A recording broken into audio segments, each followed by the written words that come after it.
Hello, I'm Lynne Andersen, and I'm so happy to be with you today to talk about art and creativity and consciousness in these really challenging and interesting times that we're in.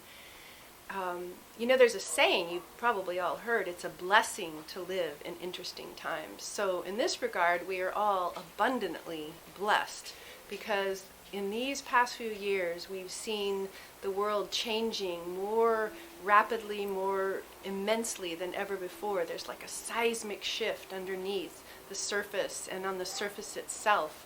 And it's interesting because a lot of us who've been involved in consciousness for a while, decades ago, people were talking about some of these things, and they were small groups of people and different movements, different schools, and talking about maybe someday these things would be able to enter into the consciousness of the masses. And in such a short period of time, with the breakdown of what would be on the surface, the normal, ordinary reality that we were sort of marching along in the rhythm of, everything changed. And more people are opening up to thinking, hey, maybe that ordinary reality wasn't the solid ground that I thought it was. And so maybe there's another way of being.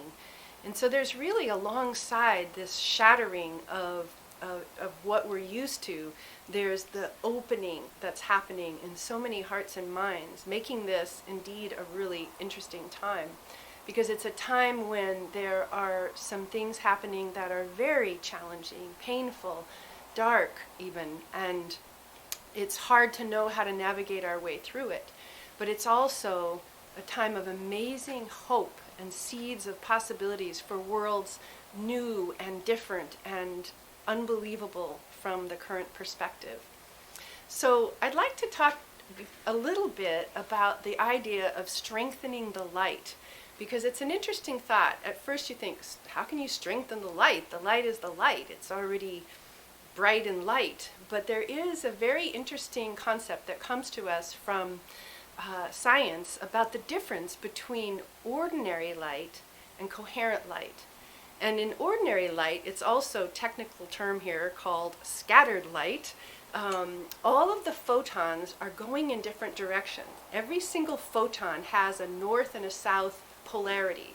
And so just like in the spine, just like in any of the things that have to do with particles, the photon has a north and south axis, and in a scattered light, ordinary light condition, the light is moving, each of the photons is going its own separate way. They're all just in a free-for-all, and you don't have any alignment of those photons. And that allows there to be what we all know of as ordinary light, an incandescent light bulb, shining light in a small room.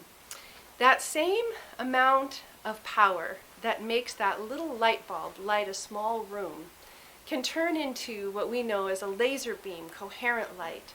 And in that same amount of power could shoot a beam of light hundreds of miles. The distance, the parameter of that light increases exponentially and dramatically. Same amount of that light there. But what's changed in coherent light, laser light, is all of the photons have aligned. So that rather than being scattered and moving in different directions, every photon, north and south orientation, is now lined up. And that brings it from scattered to coherent. And that coherency is what increases the strength and the power of the light, that alignment of those individual photons. And so we also, in our minds and our consciousness and the way that we operate in the world, tend to start out in ordinary consciousness, in the kind of consciousness that's full of scattered thoughts and ideas going this way and thoughts that way and emotions this way. And as Yogananda famously said, the thwarting cross currents that happen inside of us, canceling each other out. I want to be famous, but I don't want anybody to see me. Just these different energies and desires that are happening in a whirlwind inside of us. But when we come into a place of cohesion and coherency, then there's an alignment. And how does that happen? It doesn't happen, interestingly, little by little. It doesn't happen one at a time. We don't line up the photons in the light one by one, get these guys together and bring these over and, hey team, let's all line up. It's not possible to linearly, one by one, line up the coherency. It's so many photons that it's impossible that you would arrive at coherent light by working in a linear way. It happens in an exponential way.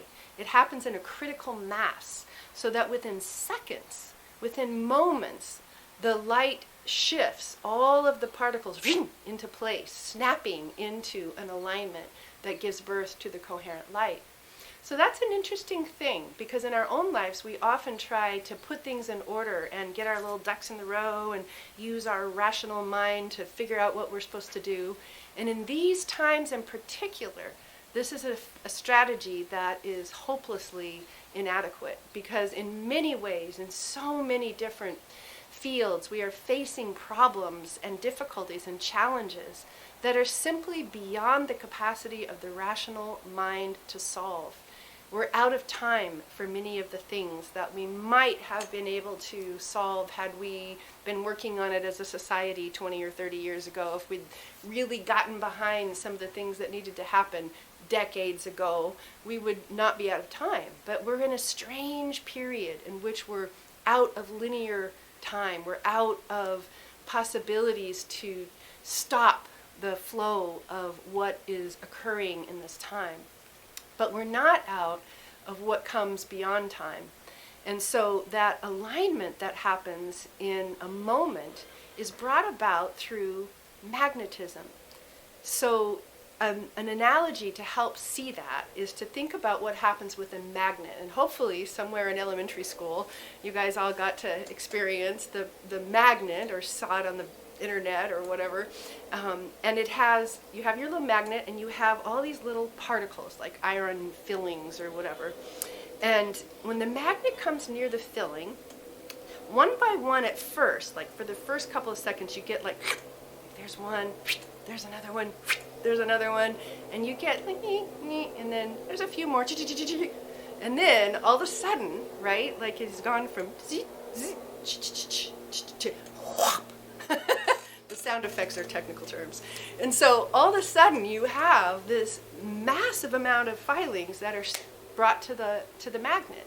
And it happens in that same principle.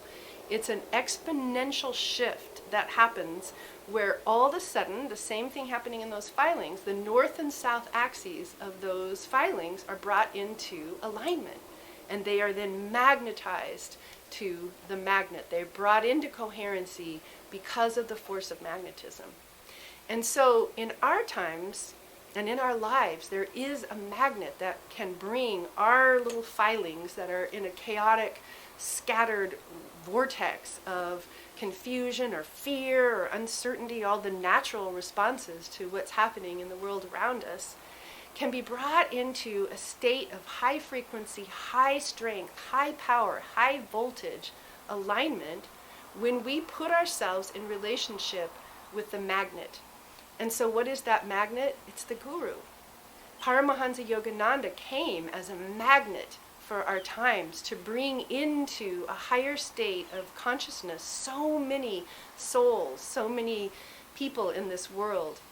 And so even if it's not your guru Yogananda, he is one example and living embodiment of a higher state of consciousness that magnetizes a lower state of consciousness. And so Yogananda is a great magnet. There are also others. And there's a great magnetism that comes to us from higher domains. There are levels of reality. There are many kingdoms in this world. There are many mansions of consciousness.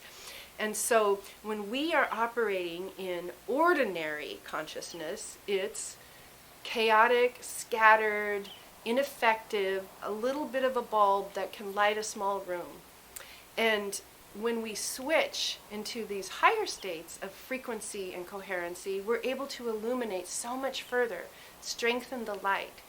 And so what I offer to you is to put yourself in relationship to whatever it is that you consider the magnet of higher consciousness. For me, it's Paramhansa Yogananda and this path of Kriya Yoga.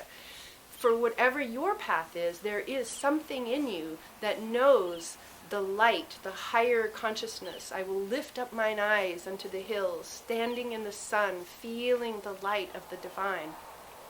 And that practice of just turning into the light, turning towards it, and offering yourself to that higher magnetism is really what makes a huge, enormous difference in our lives. There's something else I'd like to talk about, and this brings it in a little bit more directly to creativity. Because in these times, the most important core survival skill that we have is creativity, resilience, creative resilience. There's so many changes, so many things that are happening that it's really not going to go back to normal. And the future from here on out is full of ever-increasing change and reality shifting and not being able to gel into a long-standing form that we can count on. So we have to come from the center of our being. We have to come from the place inside of us that is in touch with that higher reality. And the creativity is a place of our own being that just is in the flow of energy. When we come inside, when we touch into our own inmost core, we feel that connection with the light. We open to it, we connect to it. So that magnet is also the magnet of the heart and the inner life. And the creative process, which we do in transformative arts and in the studio and the classroom where I teach art and consciousness, is a way to tap into a flow state of being. It's a way to let go of the linear mind constraints that keep us tight and to instead feel that flow of energy through us. And it's a way to also turn our attention from the outer world to the inner world, to find that channel within, that aperture that opens us. Because the kingdom of God is within, and that place, that territory inside of us that is already coming from a place of solution and answer and knowingness is there. And so the creative response is a response that is not worried about what's happening with other people or what's happening in the external world. So the creative response is one that comes from inside out. It comes from the very center of our being, and at the center is the intersection between the human and the divine, at the center of each one of us. There was a phrase that Yogananda loved very much. It's actually a very ancient phrase, comes from ancient times, carved on the temples of different places in Greece, and it says, God whose center is everywhere, circumference nowhere. God whose center is everywhere, circumference nowhere. And that is a beautiful definition, because when we come to our own center, and each one of us comes to our own center, then we come to the place where God is inside of us, where that presence is fully there. And creativity is actually a way to come to the center. It helps us to let go of the scattered outer thoughts and come into a place of harmony and cohesion and alignment inside. It helps us to come to the magic place where the change can happen, the exponential kind of shift that we've talked about earlier. And that place is a very particular area called now. It's the current moment, the present moment. It's so present that anything that happened 3 seconds ago is old already. And that's what happens in the creative process. You are in it in the moment. You're watching the paint, you're dancing, you're singing, you're whatever it is. You're in the moment. What's happening right then is alive and vivid and present. And that is the capacity that's actually learned and cultivated through engaging in the arts. And so an art and consciousness approach to the arts is not working with art in order to create pretty products, pretty pictures, nice outer things.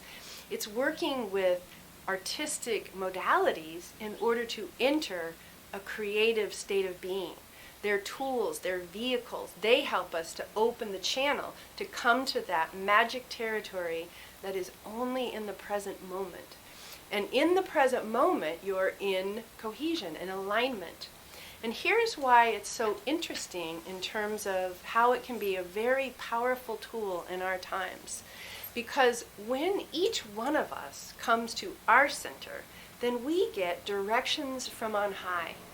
If we're trying to solve the problems of the world and thinking about it, we're going to be running around in that scattered state, scattered chickens. What do I do? Do I fix the Amazon rainforest, or do I work on the refugee problem? Should I work with permaculture, or should I, like there's all these different solutions. There's so many different problems, and we can scatter ourselves running around trying to figure out, what do we do? What am I supposed to do? I can't do it all, and we feel disempowered, and we feel overwhelmed, and how is it that we can possibly cope with so much that needs to be done in this moment, this historical blessed time we're born in?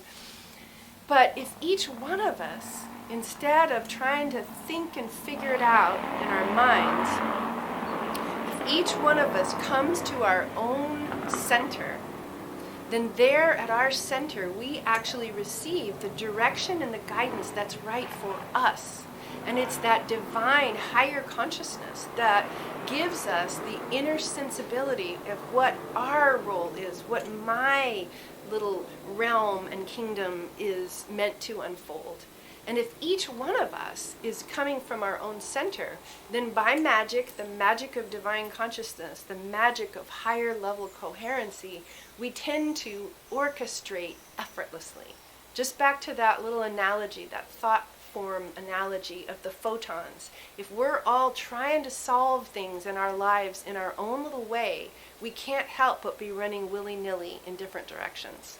But when we each tune into the center of our being and receive that divine guidance, then each one of us tends to synchronistically orchestrate with those around us, because a great light is pouring through all of us. That light is always there, but it needs channels. And we have one great power in relationship to the divine, and it's to be able to say yes or no, to open ourselves and become channels of that energy and that light, or to say no, I'm gonna do it on my own. I'm gonna close that door. And so there's actually, if you think about this analogy of coherent light, there's a brilliant possibility in our times, which is to work together, opening channels within our own hearts and minds, and move into that flow of energy, that divine current. Kind of like there's a phenomenon you may have heard about called flocking, and it happens with schools of fish, and it happens with birds when they're flying together. And you're watching, and all the birds are changing their patterns simultaneously, and they're moving in these beautiful patterns. And there's no way that this is a linear process. We're not going, hey, we're moving this way now, guys. Hey, we're going to go to the right. Everybody go there. There's not a directive outer mind process. It's an inner attunement to the whole and its movement.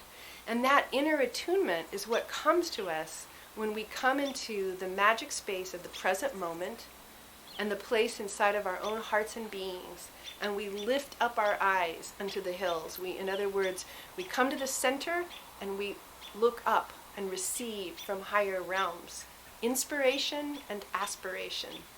And so in creativity, we get a chance to do that in a hands-on way through any of the forms of the arts. And please know, this has nothing to do with being talented or having any great ability. It's absolutely irrelevant. It's a way of using the modalities to get us to a place where we are in connection and in communion. And it's different things for different people.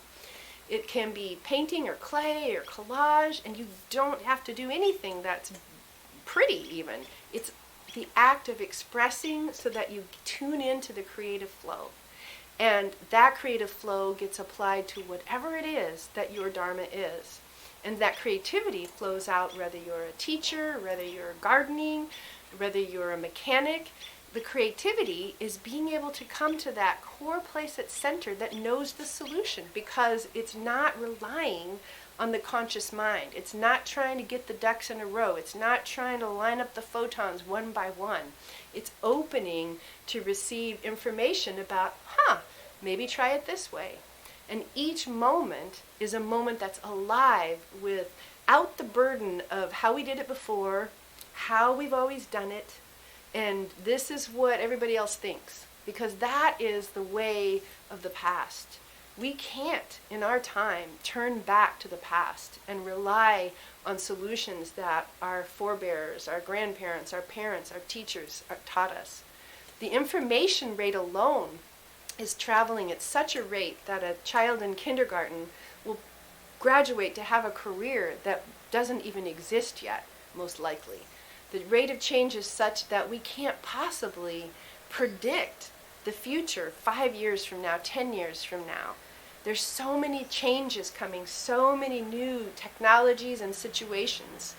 And so, again, the core skill is that ability to come to center, to find the creative, resilient response inside that doesn't just meet the situation with a tense attempt to solve it from the outer resources, doesn't meet the situation just with the ego in battle against the windmills and trying to come up with a solution that is from the thin slice of what we already know. Instead, it's the ability to come into any situation and receive the information, but come to center and feel that attunement that then allows something completely new and different to come through, something that never would have occurred to your conscious mind. And that's something that happens in the studio all the time, and we get kind of like a training in it, because we get muscles and confidence and cultivation of the capacity to trust the process, to know that there are things that come to us that are clues and bits and pieces of information, little synchronistic events, or someone says something to you and you feel it in your heart a little differently. And things come and they're guiding you. They're guiding you to the right way and the right course. And so when we are each training ourselves and allowing ourselves to gain strength in our ability to be intuitively alert, centered inside of ourselves, open and receptive, and tuned into the information that comes from higher realms, then together we're going to be able to shift things in this time more powerfully, more radically, more exponentially than ever before, because there's a great opportunity in this as well. When everything is changing, change everything. There's a saying that I've heard recently, and it's so beautiful. It's like, when everything is shifting is the perfect time to enter into that slipstream, that flow of energy that's happening around all the particles of given realities. The strength of the structures of the past is now what is crumbling. All the old institutions and ways of being are showing the cracks in the sidewalk. And what is possible in these amazingly challenging times is that energy that is released from the form can be the energy that takes us to absolutely new and powerful places. It makes me think, actually, of this wonderful idea of Shiva. Perhaps some of you have heard of Brahma, Vishnu, and Shiva, and these are the Hindu conceptions of three powers of creation: Brahma, the creator; Vishnu, the preserver; and Shiva, the destroyer. So these are three cosmic aspects of creation. And Shiva is famous for obliterating the form and shattering things and coming and destroying things. And what I loved is this concept that Shiva sees the energy trapped in the form, and out of great compassion shatters the form so that the energy can be released. Because Shiva is on the side of the energy, and the form is the encasement, the encapsulation that can keep that energy stuck.